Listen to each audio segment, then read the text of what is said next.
تو حامد خان صاحب نے کہا کہ جی جو اس میں مرکزی نقطہ ہے وہ یہ ہے کہ راولپنڈی سازش کیس میں اعلیٰ سویلین اور اعلیٰ غیر سویلین جو ہے وہ شامل تھے، اور ان ملزمان کا جن پر یہ الزام تھا راولپنڈی سازش کیس کا، ان کا ملٹری نہیں اسپیشل ٹریبونل میں ٹرائل ہوا تھا۔ ملٹری کورٹ پہلی بار 1953 میں تشکیل دی گئی تھی، اور لاہور میں 1953 میں ہنگامے پھوٹ پڑے تھے، شہر کی حد تک جو ہے وہ مارشل لا لگایا گیا تھا۔ ہنگاموں کے جو ملزمان تھے ان کے ٹرائل کے لیے ملٹری کورٹس بنی، مولانا عبدالستار اور مولانا مودودی جیسے لوگ جو ہیں ان پر کیسز چلائے گئے تھے۔ تو جسٹس حسن اظہر رضوی صاحب نے کہا کہ جی بعد میں انہیں معافیاں بھی مل گئی تھی۔ جسٹس جمال خان مندوخیل نے حامد خان صاحب سے انہوں نے مکالمہ کرتے ہوئے کہا کہ ان ساری باتوں کا ملٹری ٹرائل سے کیا تعلق ہے، ملک میں کب مارشل لا لگا، اس کا ملٹری کورٹ سے کیا تعلق ہے، آئین میں مارشل لا کی اجازت نہیں۔ یہ سوال تو ان کا بڑا درست تھا، لیکن وہ لوگ جو مارشل لا لگاتے ہیں کیا وہ کسی آئین کے، کسی قانون کے، کسی اجازت کے، کسی ضابطے کے پابند ہوتے ہیں؟ تو حامد خان صاحب نے کہا کہ جی کوئی نہ کوئی طریقہ جو ہے وہ بہرحال نکال لیا جاتا ہے۔ سپریم کورٹ فیصلے سے مارشل لا کا راستہ بند ہوا۔ جسٹس محمد علی مظہر صاحب نے کہا کہ جی آئین میں مارشل لا کا کوئی ذکر نہیں ہے، مارشل لا ماورائے آئین اقدام ہوتا ہے۔ تو اس دوران جو ہے وہ کورٹ میں وقفہ بھی ہوا، اور پھر وقفے کے بعد جو ہے جسٹس جمال مندوخیل صاحب جو ہیں انہوں نے کہا کہ جی مارشل لا کے اقدام کی جو جتنی توثیق کی گئی ہیں ان میں عدلیہ کا بھی کردار ہے۔ ویسے یہ بڑا انہوں نے یوفیمائز کیا، عدلیہ کا میں سمجھتا ہوں انتہائی شرمناک اور مکروہ کردار رہا ہے مارشل لا کی توثیق میں، لیکن انہوں نے کہا صرف یہ حد تک، انہوں نے اس حد تک بات کی کہ جی کردار رہا ہے۔ تو حامد خان صاحب جو ہیں انہوں نے کہا کہ جی ملٹری کورٹس کے لیے آئین میں 21ویں ترمیم کی گئی، اور ملٹری کورٹس جو ہے وہ 2 سال کے لیے بنائی گئی تھی۔ لیاقت حسین کیس میں نے ملٹری کورٹس کا تصور یا وجود جو ہے وہ ختم کر دیا۔ جسٹس محمد علی مظہر صاحب نے کہا کہ جی 21ویں ترمیم میں ملٹری کورٹس کے جو فیصلے تھے ان پر اعلیٰ عدالتی نظر ثانی کا اختیار دیا گیا۔ حامد خان صاحب نے کہا کہ جی 21ویں ترمیم میں 2 سال کی شرط نہ ہوتی تو یہ ترمیم جو ہے وہ کل عدم قرار پاتی، یعنی اس ترمیم کو نل اینڈ وائڈ ڈکلیئر کر دیا جاتا۔ ترمیم سے عبوری ملٹری کورٹس بنائی گئیں۔ 21ویں ترمیم میں جنگی حالات کے الفاظ استعمال ہوئے۔ سپریم کورٹ کے 2009 کے فیصلے نے مارشل لا کا راستہ بند کر دیا، اور سپریم کورٹ 2015 کے فیصلے سے ملٹری کورٹس کا راستہ بند کر دیا گیا۔ جسٹس جمال خان مندوخیل صاحب نے سوال کیا کہ اگر یہ بڑا ایک اہم سوال تھا ان کی جانب سے جو کیا گیا، انہوں نے کہا کہ جی اگر ملٹری کورٹس کے لیے آئینی ترمیم آ جائے تو آپ کا موقف کیا ہوگا؟ تو حامد خان صاحب نے کہا کہ جی ہمیں تو 2 سال کے لیے پوری ملٹری کورٹس تسلیم نہیں تھی، تو ہم اس کو کیسے تسلیم کریں گے؟ اور پھر انہوں نے یہ بھی کہا کہ جی ملٹری کورٹس جو ہے وہ جوڈیشل باڈی نہیں ہے، ملٹری کورٹس میں جو دستیاب بنیادی حقوق ہیں وہ ملٹری ٹرائل میں واپس لے لیے جاتے ہیں۔ جمہوریت میں ملٹری کورٹس کا کوئی تصور نہیں ہے۔ جسٹس سیٹھ وقار نے ملٹری کورٹ سے جو جن ملزمان کو سزائیں سنائی گئی تھیں ان کو کالعدم قرار دے دیا گیا تھا۔ ملٹری کورٹس جو ہیں ان کی سزائیں کالعدم قرار دی تھی انہوں نے، اور پھر انہوں نے جسٹس وقار کے متعلق، سیٹھ وقار کے متعلق یہ بھی کہا کہ وہ بڑے گریٹ جج تھے۔ حامد خان صاحب نے مزید یہ بھی کہا کہ عام شہریوں کے ٹرائل سے متعلق آرمی ایکٹ میں ترمیم 1967 میں آئی، اس وقت غیر معمولی حالات تھے، مشرقی پاکستان میں خانہ جنگی کی کیفیت تھی۔ 1967 کے بعد 1973 میں پاکستان میں متفقہ آئین آ گیا۔ 1973 کا آئین آ جانے کے بعد ماضی کی باتیں غیر متعلقہ ہو گئی ہیں۔ جسٹس امین الدین خان صاحب نے ریمارکس دیے کہ 1973 کے آئین میں ماضی کے قوانین کو اسی شکل میں تسلیم کیا گیا ہے۔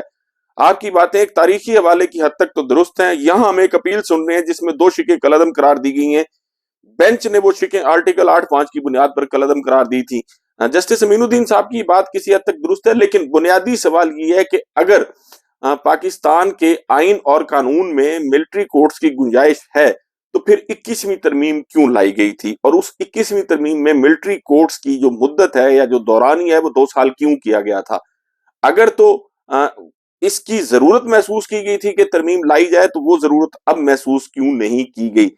لیکن پاکستان میں چونکہ اس وقت جو ہے وہ کورٹس بھی مینیج ہیں، پاکستان میں وکلا تنظیمیں جو ہیں ان کو بھی مینیج کر لیا گیا، صحافی جو ہیں وہ پیکا کے ذریعے قابو کر لیے گئے ہیں، تو اس کیس میں بھی لگتا نہیں ہے کہ کوئی اچھا فیصلہ آئے گا۔ لیکن وہ کہتے ہیں کہ امید پر دنیا قائم ہے۔ اور اس کے ساتھ ساتھ ناظرین، اسلام آباد ہائی کورٹ میں لاپتہ افراد کے درجنوں کیسز جو ہیں وہ زیر سماعت تھے، اور ایک اسپیشل بینچ بنایا گیا تھا اسلام آباد ہائی کورٹ کا.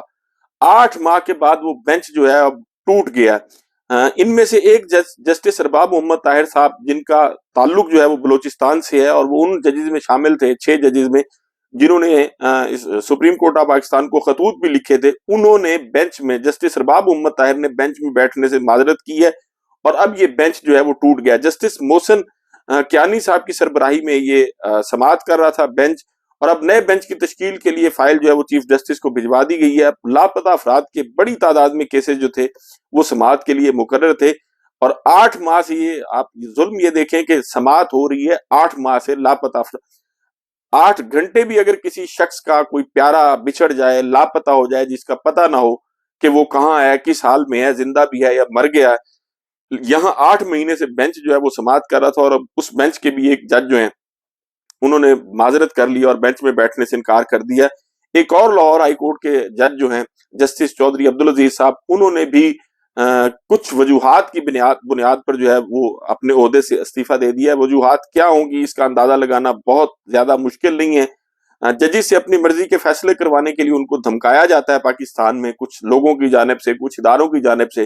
جو کمزور ججز ہوتے ہیں وہ تو پھر پرانی تنخواہ پہ کام کرتے رہتے ہیں, لیکن جو تھوڑا سا دلیر آدمی ہوتا ہے, جو اصولوں پر ڈٹ جانے والا آدمی ہوتا ہے, جیسے شاہد جمیل صاحب تھے, یہ گزشتہ 2 سالوں میں جو ہے یہ دوسرا استعفیٰ ہے جو لاہور ہائی کورٹ کے کسی جج کا آیا. اب دیکھتے ہیں کہ یہ جو ہے لاپتہ افراد کے کیسز سماعت کرنے والا بینچ جو ہے وہ کب کانسٹیٹیوٹ کیا جاتا ہے اور ان میں کون کون سے ججز شامل ہوتے ہیں. لیکن یہ ساری چیز جو ہے وہ بہرحال بڑی افسوسناک ہے.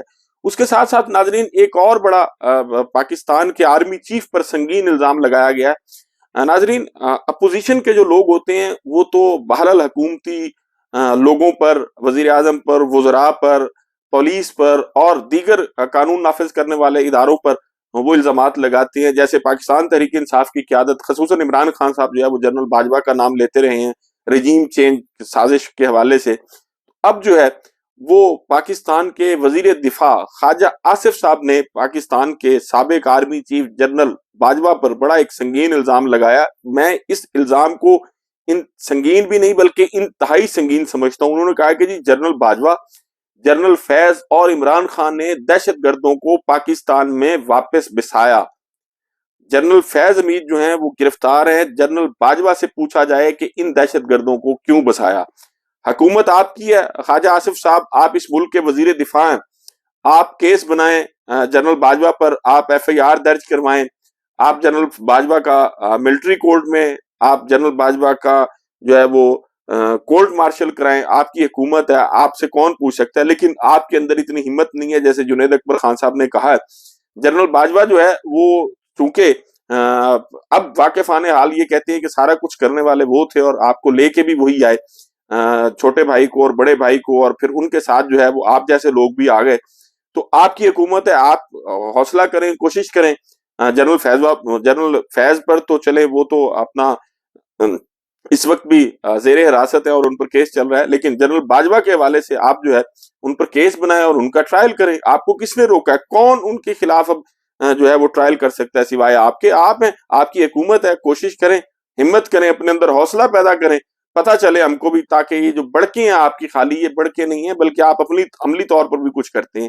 اس کے ساتھ ساتھ ناظرین ایک اور بڑی افسوسناک خبر آئی ہے, اور وہ یہ کہ پاکستان تحریک انصاف ساؤتھ پنجاب کے جو صدر ہیں سینیٹر اون عباس بپی صاحب, ان کو آج ان کی رہائش گاہ سے بڑے توہین آمیز انداز سے جو ہے وہ گرفتار کیا گیا. ان کے گھر کی چادر اور چار دیواری کا تقدس پامال کیا گیا, ان کی خواتین سے بدتمیزی کی گئی ہے, ان پر تشدد کیا گیا, ان کے گھر کا سامان جو ہے وہ بھی توڑا گیا.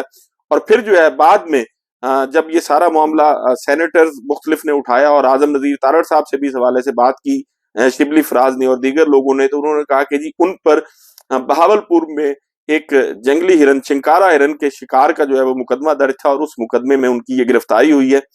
کیا ایک شکار کے مقدمے میں کسی سینیٹر کو اس طرح سے گرفتار کیا جاتا ہے, اس کی چادر اور چار دیواری کا تقدس پامال کیا جاتا ہے, خواتین سے بدسلوکی کی جاتی ہے, گھر میں توڑ پھوڑ کی جاتی ہے. مقصد صرف اور صرف یہ ہے کہ وہ عمران خان کی ہدایت پر پورے ساؤتھ پنجاب میں انہوں نے مختلف اضلاع میں جا کر مہنگائی کے خلاف ایک کیمپین جو ہے وہ شروع کی ہوئی تھی. اب ان کی اس آواز کو روکنے کے لیے جو ہے